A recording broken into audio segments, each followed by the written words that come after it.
So apparently Starlink just made changes to their plans. Basically, the way that we've been having it and using it is going to be completely gone. So I have the decision right now to make. Do we keep Starlink for RVing or do we get rid of it?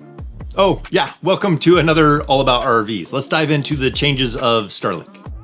So to start off, Starlink has been available for RVers for just over 3 years. And the one thing that hasn't changed is that there's always changes to the plans for Starlink. But it's one of those things that's been available to RVers now that has really changed the way that we're able to work from the road or have internet in extreme remote places and not be so tethered to 4G and 5G services out there in order to get internet to be able to get things done while in the RV, or entertainment or connectivity, all that combined into one. One of the things that a lot of RVers out there, including us, have enjoyed is being able to pause your service. You're able to have it 1 month, pause it for pretty much as long as you would like, and then reactivate it whenever you want to use it. It's one of the reasons that we got Starlink is because we're able to have it as an emergency backup. But as of this email, that's going away. No more free pause. So it says that Starlink has replaced its free pause feature with a $5 a month for standby mode effective September 13th. So no more free standby mode by September 13th. So now there's a new standby mode that gives you, for $5 a month, it'll give you 500 kilobits per second. So it's unlimited, but at a low speed. So it's meant for emergency messaging, light browsing, and software updates, but it's not going to work for streaming or heavier usage. So it says users must opt into standby mode or risk automatic cancellation of their pause service by the deadline. So if you go to reactivate and you're not on the $5 plan, you may not get to reactivate depending on the system. You go on to read that the change has sparked a lot of backlash, people that liked being able to pause it for free, not being able to do that, but I think I want to see what this new pause feature does. How much can we do with 500 kilobits per second? Is it going to feel like going back to old dial-up days? So is this going to be a good change or a bad change? It's going to be about $60 a year for unlimited slow speed internet. Okay, we got the new standby plan activated. Let's go ahead and do a speed test to see what actual speeds we are getting. Hopefully we're getting close to that. So far, so good. The download's looking good. We're close to 0.5 megabits per second. And the upload, we're seeing almost exactly the same thing, 0.49, somewhere right in there. So let's see what we can do. First thing is emails. Being able to get the necessary stuff done is kind of probably what this plan is about. So they started loading immediately, and being able to open up the emails, scan through them, seems to be working good. Let's try and send one. Took no time at all. Next up, phone call. Let's see how that works. Hello. Hey, how you doing? Good. How about you? Good. I'm filming a quick video and testing out Wi-Fi calling real quick. Okay. What you doing? Is it working? It is working. Do I sound clear? Yes. Do I sound delayed? No. Good to know. It works. Okay, next up, we're going to see just how quickly we can find a maybe a Starlink complaint about the new service, which hopefully this won't be too hard because I'm on a Starlink RVers page. We'll just search pause. Right now, everything's popping up really fast. Okay, what's up with the new pause feature? I don't need it, didn't want it, but it said if you don't sign up by 9/13, they will cancel my pause feature. We only use it in our motorhome while we travel. There we go. One complaint right there. People are heated on both sides of it, and really did not take that long to be able to pull that up at all. Okay, let's try FaceTime. See how this would kind of simulate a Zoom. I guess we could try a Zoom too, but here we go, FaceTime. That worked too, so far. Yeah, that works. It's like we just talked. So it's $5 a month, and they give you 0.5 megabits. Because they want money now. They're getting greedy. Love you. Bye. Okay, FaceTime works. Let's try quick text. How about this? Send.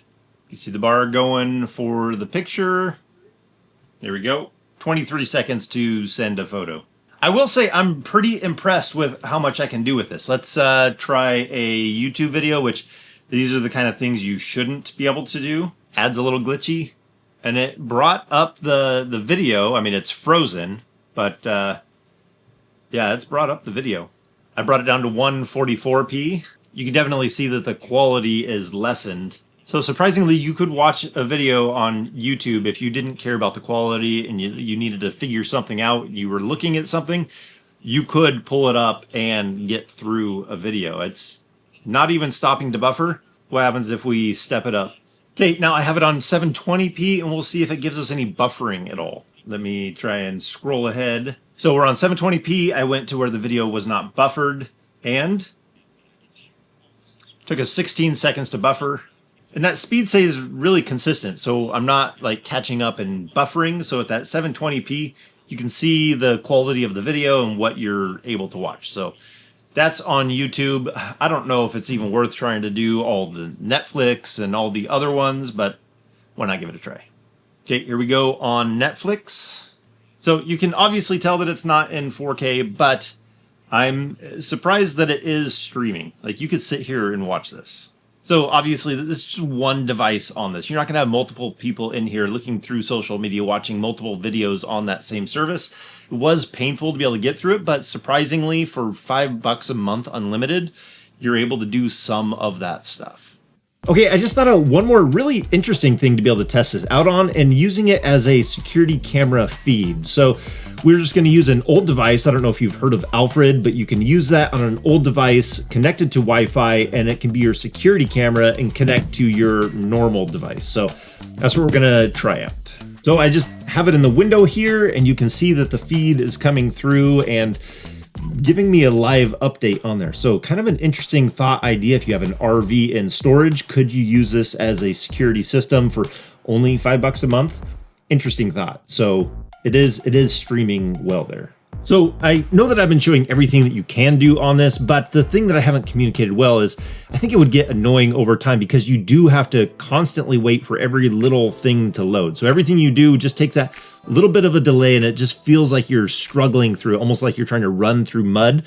So that's kind of what it feels like overall. So what does this all boil down to? Is the plan good or is it bad? And I think it really boils down to circumstances and perspective. So something that you're able to get for free, putting it on pause and then reactivating it anytime you wanted, and now you're having to pay a fee, but you get something with that. You do have usable data for that $5 or $60 a year. I think the bigger question is there going to be more changes to kind of penalize you from canceling your subscription? Is there going to be activation fees added onto it? Because I imagine a lot of people are just going to cancel their subscription and then re-up when they're wanting to use it. You know, there was a little bit of a, if it's available in your area, you may not be able to get on it if it's over congested. Might be a reality, might be a fear tactic to get people to sign up to this plan. If there's an activation fee, then it might kind of negate trying to avoid this $5 a month plan. So it all depends on what they're going to do in the future, but that's where we're at right now. So while 0.5 megabits feels like a pretty slow internet speed, it's definitely faster than the old dial-up days that we used to have. But the internet's changed a lot. It's a lot data heavier in order to load pages and things that are on that page that are going to take